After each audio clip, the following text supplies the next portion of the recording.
S&P 500 지수가 사상 최고점에 다다른 지금 어떠한 주식은 사도 되고 어떠한 주식은 사면 안 될까요? 우선 현재 미국 주식 시장의 분위기를 한 줄로 요약하면 시장의 분위기가 극단적으로 갈렸다라고 요약을 할 수가 있는데요. 일단 그 한 축으로는 미국 증시 거품론이 있습니다. 쉽게 말해서 미국 주식들의 주가에 거품이 많이 끼었다라는 주장인데요. 이에 대한 근거로서 가장 많이 등장하는 지표가 바로 PE 레이쇼입니다. 이 P 레이쇼에 대해서 간단하게 설명을 드리면요. 우리는 주식 투자를 하는 거잖아요. 주식 투자를 한다는 것은 기업에 대한 투자를 하는 것이고, 기업에 투자를 하는 이유는 기업에서 열심히 이익을 만들어내기 때문인데요. 그렇기 때문에 단순하게 주가가 올랐다라고 하여서 거품이 꼈다라고 볼 수는 없고요. 그 기업이 만들어내는 이익 대비 주가 수준이 어느 정도인지를 보고 거품이냐 아니냐를 살펴보는 것이죠. 그리고 P 레이쇼는 그 기업이 만들어내는 이익 대비 주가 수준이기 때문에 이 값이 크면 클수록 그 기업에 만들어내는 이익 대비 주가 수준이 높다. 즉 값이 클수록 주가는 거품이다라고 판단을 하는 것입니다. 그리고 여기에 보시는 이 자료는 미국 S&P 500 지수의 역사상 P 레이쇼 값을 도표로 만든 거예요. 그리고 맨 오른쪽에 여기 표시된 30.88 이 값이 가장 최근에 미국 S&P 500 지수의 P 레이쇼 값이에요. 보시면 한눈에 보기에도 그래프가 치솟아 있잖아요. 그래서 이걸 보고 미국 기업들이 벌어들이는 이익 대비 주가 수준이 매우 높아서 미국 증시가 거품이다라고 이야기가 나오는 거예요. 그리고 특히 S&P 500 지수의 P 레이쇼 값이 역사상 평균 값은 16.18이었고 중간 값은 15.06 수준이었거든요. 그러니까 지금의 30.88은 약 2배 정도 주가가 비싸 있는 상태이다라고 볼 수가 있는 것이죠. 그리고 S&P 500 지수가 반토막까지도 날 수 있다라는 이야기가 나오는 이유는 여기에 1990년도 이후에 P 레이쇼 값을 한번 볼게요. 이 P 레이쇼 값이 녹색의 평균값 수준을 웃돌다가 어때요? 다시 이렇게 평균값 수준을 떨어지죠. 그리고 2000년도에도 평균값 수준을 훨씬 웃돌다가 다시 평균값 수준으로 떨어집니다. 그리고 2008년 부근해서 다시 P 레이쇼 값이 치솟다가 평균 수준으로 다시 회귀를 하는 이러한 경향을 보고 지금은 평균값을 훨씬 웃돌고 있는 이러한 상황이지만 다시 평균값으로 회귀를 하게 되면은 S&P 500 지수가 현재 기준으로 반토막 수준까지 떨어져야지 평균값으로 회귀를 하잖아요. 그렇기 때문에 주가가 반토막이 날 것이다 라는 이야기가 나오는 증시 거품론의 근거가 되고 있어요. 하지만 재밌는 것은 이와는 전혀 다른 분위기도 감지가 되고 있다는 건데요. 요즘 여러 뉴스나 커뮤니티에서 요즘 시장의 분위기를 한마디로 요약하면은 "에브리싱 랠리이다."라고 이야기를 하고 있어요.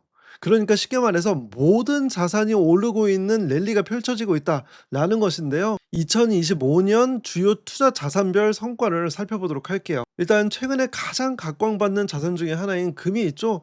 이 금 ETF의 경우에는 올해만 하더라도 56.72% 상승을 했고요. 그리고 S&P 500은 물론 4월 달에 트럼프 관세 전쟁으로 인해서 잠깐 주춤했던 시기도 있지만 이것을 금방 회복하여서 배당금 포함 15.46%의 성과를 거두고 있습니다. 그리고 채권 같은 경우에는 2023년부터 우리나라에서 투자를 하시는 분들이 늘어나기 시작했는데요. 2023년 4년에는 성과가 좋지 못했던 이 채권마저도 특히 장기 채권의 성과는 좋지 못했거든요. 그런데 이 장기 채권의 성과가 10.24% 배당금 포함하여서 성과를 나타내면서 우리가 현금 대신에 보유할 수 있는 거의 모든 자산이 랠리를 펼치고 있습니다. 이것 말고도 우리나라에서는 부동산 시장이 과열이다라고 하면서 여러 가지 정책이 계속 나오고 있는 상황이잖아요. 어찌됐건 이렇게 모든 자산이 오르는 상황 속에서 그래도 최근 몇 년 동안의 꾸준한 성과를 보인 자산이 무엇이죠? 네, 그쵸. S&P 500 미국 주식이잖아요. 그래서 지금까지 미국 주식에 투자를 하지 않으신 분들께서도 이제부터라도 미국 주식에 내 현금을 넣어야 하는 것은 아닌지라고 생각을 하시게 되는 것이죠. 그래서 현재 상황에서 투자자들의 심리는 매우 갈팡질팡하다라고 볼 수가 있는데요. 어느 정도 투자를 해보신 분들 그리고 지표에 대해서 이해를 하고 계신 분들께서는 그래도 지금 미국 주식은 너무 비싼 것 같아. 미국 주식은 거품이야. 라고 생각을 하시는 분들도 계시고요. 또 한편으로는 지금처럼 전 세계 정부에서 계속해서 돈 풀기를 하고 있는 이 시점에 현금을 보유하는 것은 바보 같은 짓이야. 현금 보유는 쓰레기야. 그렇기 때문에 신뢰할 수 있는 자산에 계속 투자를 해야 해. 라는 이 두 가지 심리가 같이 맞물려 있는 것이죠. 그러다 보니까 어떠한 투자 판단을 내려야 할지 그것이 참 어려운 상황인데요. 그래서 지금처럼 갈팡질팡 돌파하기 쉬운 이 시점에 어떻게 미국 주식에 투자를 하는 것이 합리적인가, 이 내용을 살펴볼 건데요. 그런데 그에 앞서서 지금 이 시점에 정말로 미국 주식이 거품인지 또는 현금 보유를 하는 것이 쓰레기인지 그 두 가지 내용을 먼저 검증을 해보도록 하겠습니다. 첫 번째로 확인할 내용은 고점에 가까운 P 레이쇼 값을 앞에서 설명드렸잖아요. 그런데 이것을 보고 정말 미국 주식시장이 거품이라고 이야기를 하는 것이 합리적인지 그 부분이에요. 앞에서 말씀드린 것처럼 P 레이쇼 값 자체는 30.88로서 역사적인 평균 수준보다 훨씬 웃돌고 있는 상황이 맞습니다. 하지만 여기서 더 나아가서 이 P 레이쇼 값에 대해서 좀 더 정확하게 알 필요가 있는데요. 이 P 레이쇼 값은 현재 주가를 순이익으로 나눠준 거예요. 그런데 이 현재 주가는 계속해서 움직이고요. 지금 상대적으로 많이 올라 있는, 비싸게 거래가 되고 있는 그러한 상황이죠. 그렇다면 사람들이 왜 비싸게 사는 걸까요? 예, 그쵸. 앞으로 미국 기업들이 지금까지 돈을 벌었던 것처럼 앞으로도 돈을 잘 벌 거야 라고 생각해서 미래에 돈을 잘 벌 것에 대해서 예상을 하기 때문에 현재 주가를 좀 더 비싸게 매수를 해도 합리적이다 라고 판단하는 부분이 있습니다. 그런데 여기에 나눠주게 되는 이익은 과거 자료예요. 최근 1년 동안에 미국 기업들이 돈을 벌어들이는 순이익 값이 들어가는 것이죠. 그래서 위에 현재 주가는 미래 예상치가 반영이 되는데 여기에 이익은 반영이 되지 않는 그런 차이점이 있는 것이고요. 그런데 만약에 미국 기업들이 앞으로 돈을 잘 벌어서 더 많은 이익을 벌어들인다 라고 하게 된다면은 이익값이 커지면서 이 P 레이쇼 값 전체적으로 작아질 수 있겠죠. 그래서 이 내용을 살펴보기 위해서 S&P 500 기업들의 분기별 순이익 증가율 자료를 갖고 왔습니다. 여기에 보시는 자료는 2025년 2분기, 3분기, 4분기, 그리고 내년 1분기에 미국 S&P 500 기업들의 순이익이 전년 대비해서 얼만큼 증가할 것으로 예상을 하는지 그에 대한 내용이고요. 여기에 왼쪽에 보시는 회색 막대 그래프는 7월 초에 예상을 했던 그 수치이고, 파란색으로 나타내는 그래프는 10월 첫째 주, 가장 최근이죠. 10월 첫째 주에 예상을 한 수치입니다. 그리고 여기에 2025년 2분기 실적 같은 경우는 2분기 실적이 모두 발표가 되었거든요. 그래서 예상치가 아니라 실제 실적이고요. 3분기, 4분기, 그리고 내년 1분기 자료는 예상치의 변화이다라고 보시면 됩니다. 그래서 2025년 2분기 실적 같은 경우에는 7월에 예상을 했던 수준보다 어때요? 파란색 10월에 실제로 집계된 그 값이 훨씬 순이익이 크게 증가된 것을 확인할 수가 있죠. 원래 7월에 예상했던 수준은 한 6% 수준이었는데 거의 14% 수준의 성장률을 달성을 하였던 거예요. 2배 이상의 성과를 냈던 것이고요. 상황이 이렇다 보니 2025년 3분기, 4분기, 그리고 내년 1분기의 실적도 불과 몇 달 전에 예상을 했던 그 수치보다 증가율이 더 높아졌어요. 원래 예상을 했던 것보다 실적이 더 잘 나올 것으로 예상치가 상향이 된 거예요. 쉽게 말해서 돈을 더 잘 벌 것이라는 기대감이 더 커지고 있다. 그리고 2분기 실적을 보면은 그것보다도 훨씬 뛰어넘는 실적을 미국 기업들이 발표를 하고 있는 것이 사실이다라고 요약을 할 수 있는 거고요. 그래서 P 레이쇼 값이 현재 높은 상태이긴 하지만 미국 기업들이 앞으로 돈을 잘 벌면은 P 레이쇼 값이 다시 낮아질 수가 있기 때문에 이러한 부분을 고려를 했을 경우에는 거품이라고 이야기를 하기에는 조금 애매할 수 있다. 조금 속단하기에는 어렵다라고 판단하는 것이 합리적일 것입니다. 그리고 두 번째 내용은 현금 보유는 정말 쓰레기일까라는 내용인데요. 최근 S&P 500 지수가 고점 대비 20% 가까이 하락했던 시점이 총 3번이 있었어요. 첫 번째는 코로나 팬데믹 기간에 단기간에 주가가 급락을 하면서 20% 넘게 급락을 했고요. 그리고 2022년도에도 급격한 금리 인상으로 인해서 한 1년여간의 기간에 걸쳐서 S&P 500 지수가 20% 가까이 하락을 하였습니다. 그리고 올해 4월의 경우에도 트럼프 대통령의 관세 전쟁으로 인해서 주가가 20% 가까이 하락을 했던 그러한 경험이 있어요. 그렇다면 지금 미국 주식시장은 아무런 걱정이 없는 이러한 단기 급락의 사유가 없는 태평성대이냐? 라고 본다면은 그것은 아닐 수가 있다. 그래서 지금 시점에서 S&P 500 지수가 또 급락을 하게 된다면 어떠한 이유에 의해서일까? 라는 관점을 주가 하락 트리거라고 정의를 해봤는데요. 우선 첫 번째는 여전히 명확한 그 영향이 드러나지 않은 관세의 영향이에요. 아직까지도 미국과 중국의 관세 협상이 진행이 되고 있잖아요. 그러다 보니까 이 관세라는 것이 물가에 어떠한 영향을 미칠지 명확하게 드러나지 않았고요. 물가를 상승하는 요인으로 작용을 한다면 지금 미국 주식시장의 경우에 주가가 상승을 하는 하나의 큰 배경 중에 하나가 금리 인상에 대한 가능성이 높아진 부분, 그래서 미국 주식들이 전반적으로 조금씩 비싸져도 괜찮은 것을 합리화시켰던 이러한 금리 인하를 다소 늦출 수가 있다. 지금 미국 주식시장이 랠리를 펼치고 있는 그 이유를 없애는 요인으로 작용을 하면서 주가 하락으로 작용할 수 있는 부분이 있고요. 그리고 두 번째는 지금 미국 주식시장의 가장 중요한 테마를 꼽는다면 뭐가 있죠? 네, 그쵸. AI 테마가 있잖아요. 바로 AI 관련된 기업들, 반도체 관련된 기업들의 주가가 오르면서 전체 시장의 성장세를 이끌고 있어요. 그런데 이러한 AI 관련된 기업들, 반도체 관련된 기업들이 돈을 잘 벌기 위해서는 빅테크 기업들이 계속해서 AI 관련된 인프라 투자를 하고요. 이 인프라 투자를 하다 보니까 반도체에 대한 수요가 늘어나고 반도체 관련된 기업들의 실적이 늘면서 AI 관련된 기업들의 실적 전반에 영향을 미치는 그러한 상황이 S&P 500 지수를 올리고 있습니다. 그래서 만약에 빅테크 관련된 기업들이 지금까지는 AI 관련된 인프라 투자를 열심히 하고 있지만 그렇지 않은 상황이 벌어지게 된다면은 이것 또한 주가 하락의 트리거가 될 수 있다라고 볼 수가 있고요.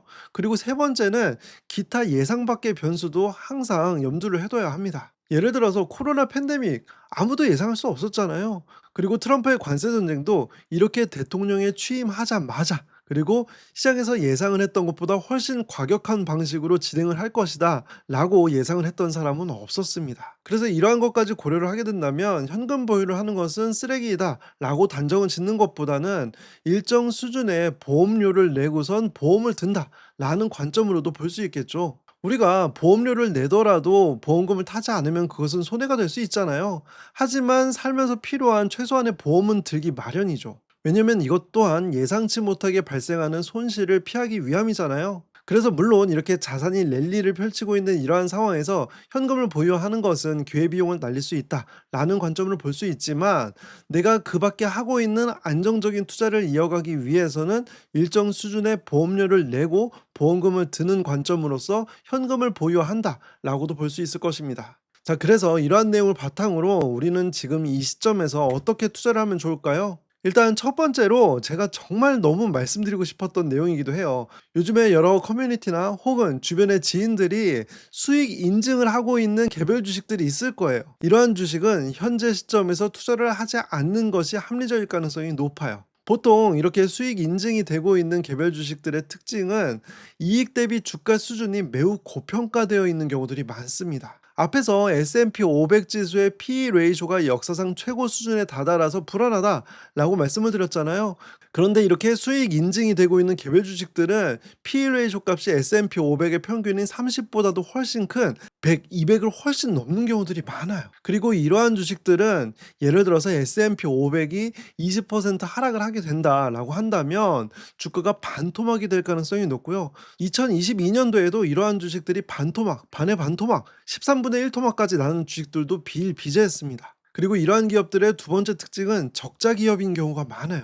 그런데 반면에 성장 가능성이 매우 높다라는 성장 스토리가 있는 주식입니다. 실제로 적자 기업이라고 할지라도 성장 가능성이 높고 실제로 성장을 달성해낸다면은 미래에는 주가가 큰 수준으로 오를 가능성도 있어요. 그런 기업들도 실제로 많기도 하고요. 그런데 이러한 기업에 투자를 할 때는 실제로 장기 투자를 하는 그 관점이 매우 필요하거든요. 그런데 보통은 "이 기업은 장기 전망이 매우 좋은 기업이야 라고 이야기를 하지만 실제로 장기 투자를 하는 투자자들은 매우 적고요. 대부분의 투자자들은 단기 변동성을 보고 또는 단기에 주가가 오른 것만을 보고선 '앞으로 더 오르겠지.'라고 생각을 하면서 투자를 하게 되는 경우들이 많습니다. 그래서 오히려 안정적인 실적을 잘 내고 있는 가치주들보다도 성장주는 더 성장을 할 때까지 기다려야 하는 장기 투자가 기본이 되어야 하거든요. 그런데 투자자들은 반대로 하는 경우들이 많기 때문에 그래서 손해를 보기가 쉬운 거고요. 그래서 장기 투자의 관점이 중요하고, 앞에서 말씀드린 것처럼 단기 주가 변동성이 클 수가 있기 때문에 분할 매수의 계획을 세워서 투자를 하는 것이 더 중요하다라는 관점을 설명을 드립니다. 그리고 투자를 하실 때 유의하셔야 되는 두 번째 주식이 바로 레버리지 ETF인데요. 레버리지 ETF는 예를 들어서 기초 자산이 5% 움직일 때 10%, 15% 이렇게 두 배, 세 배 더 크게 움직이기 때문에 변동성이 훨씬 커요. 그리고 변동성이라는 것은 상승의 변동성, 하락의 변동성 모두 갖는 것을 의미하는데, 상승과 하락의 변동성이 모두 클 때 투자를 하면 불리한 자산이 바로 레버리지 ETF입니다. 그래서 똑같이 변동성이 크다고 하더라도 상승과 하락의 변동성 모두 큰 시점에서 투자를 하는 것은 합리적이지가 않고요. 하락보다는 상승의 변동성이 훨씬 가능성이 높을 때 그때 투자를 하는 것이 합리적이에요. 그리고 그때 투자를 해야지 우리가 원하는 큰 수익을 얻을 수가 있는 것이고요. 그래서 지금처럼 주식시장 전반적으로 가격이 오른 시점보다는 주변에 사람들이 관심을 갖지 않고 주가가 충분히 떨어졌을 때 그때 관심을 갖기 시작하는 것이 훨씬 합리적인 것이죠. 그런데 보통 투자자들의 레버리지 ETF에 관심을 갖는 시점은 반대로 되어서 이미 주식시장의 가격이 많이 올라서 누군가가 돈 벌었다라고 할 때 그때 관심을 갖는 게 문제인 거예요. 그래서 충분히 가격이 하락을 하여서 상승의 변동성이 확실히 더 높아졌다라고 할 때 매수를 하는 것이 합리적이고요. 그리고 물론 이때에도 언제까지 더 하락을 할지는 예상을 할 수가 없기 때문에 이 변동성을 줄이기 위해서 충분히 분할 매수를 하는 것이 필요할 것입니다. 그래서 저는 어떠한 투자가 절대적으로 항상 나빠요라고 말씀을 드리고 싶은 건 아니고요. 보통 사람들이 잘못된 시점에 접근을 하는 것이 문제이다라고 말씀을 드립니다. 그러면 이러한 주식들은 현재 시점에서 투자를 하지 않고 어떠한 주식에 투자를 하는 것이 합리적일까요? 우선 첫 번째는 저평가 우량주에 투자를 하는 것은 당연히 합리적입니다. 그런데 이 저평가 우량주를 지금 현 시점에 맞게 좀 더 풀어서 설명을 드리면요. 이익이 지금까지 잘 발생을 했고 당연히 돈을 잘 벌어야겠죠. 그리고 앞으로도 이익이 증가할 가능성이 높은 기업들이어야 할 거예요. 이것은 너무나도 당연한 전제가 되어야 하는 것이고요. 그런데 이러한 상태에서 최근에 주식시장의 자금의 흐름이 어느 쪽으로 많이 쏠렸죠? 네, AI, 반도체, 양자 테마와 관련된 기업들의 수급이 많이 쏠렸잖아요. 그러다 보니까 실적은 잘 나오고 잘 나올 가능성이 높은데 주가는 오르지 못해서 저평가되어 있는 그런 기업들이 있는 것이죠. 그래서 이러한 기업들에 투자를 한다면은 설령 S&P 500이 단기간에 주가가 하락을 한다고 하여도 상대적으로 안정적인 성과를 낼 가능성이 높다라고 볼 수가 있는 것이고요. 여기서 좀 더 나아가서 제가 어떠한 기업에 관심을 갖고 있는지 설명을 드리면은, 상대적으로 헬스케어 관련된 기업들이 현재까지 이익이 잘 발생을 하기도 하였고 앞으로도 이익이 발생할 가능성이 높은 그러한 기업들이 많음에도 불구하고 주가는 이러한 테마에 소외가 되어서 잘 오르지 못한 그런 경우가 많습니다. 물론 헬스케어 관련된 기업들이 약가 제한 등의 리스크가 있어서 주가가 오르지 못했던 부분이 있습니다. 하지만 예상 실적을 보면은 꾸준하게 돈을 잘 벌 것으로 예상이 되는 그런 기업들이 더 많거든요. 그래서 저는 헬스케어 관련 기업들에 좀 더 관심을 갖고 있는 상황이고요. 그리고 두 번째, 장기 투자용 ETF의 경우에도 여전히 꾸준히 투자를 해도 되는 주식으로 분류할 수가 있습니다. 예를 들어서 가장 대표적으로 S&P 500과 같은 ETF들이 있겠죠. 이러한 ETF들은 과거 사례를 보면 뚜렷한 경기 침체의 징후가 없다면 우상향의 가능성이 더 높았던 것, 그러한 부분을 생각할 수가 있고요. 그리고 앞에서 PER 값이 높은 것이 단기간에 주가 하락을 전망할 수 있는 근거로는 조금 부족하다. 왜냐면 현재 실적이 뒷받침이 되고 있기 때문이다. 라는 점을 설명을 드렸습니다. 단, 그렇다고 해서 요즘 밈처럼 이야기가 되고 있는 현금 보유는 쓰레기이다. 라고 하는 것 또한 역시 합리적이지 않다 말씀을 드리고요. 준비된 현금 보유는 쓰레기가 아니라 일종의 보험이다. 일종의 다른 방식의 투자가 될 수 있다라는 점까지 설명을 드립니다. 제가 지금까지 주식 투자를 하면서 주식시장의 움직임을 한 줄로 요약을 하면 정, 반, 합의 과정을 거친다라는 점이었는데요. 항상 시장의 심리는 한쪽으로 치우쳤다가 다른 반대쪽으로 확 넘어가는 이러한 상황을 반복하다가 결국에는 중간에서 만나게 되는 그러한 경우를 많이 보게 됩니다. 그래서 투자에서도 지금은 주식을 매수할 시점이야, 매도할 시점이야, 이렇게 양극단으로 정해놓는 것보단 일정 수준의 현금을 보유하면서 계속해서 주식 투자를 하고 지금 이 시점에서는 어떠한 주식이 상대적으로 저평가일까, 이것을 고민하는 것이 가장 중요할 것입니다. 오늘 영상이 여러분들의 우상향하는 삶에 도움이 되셨길 바랍니다. 영상 끝까지 시청해 주셔서 감사합니다.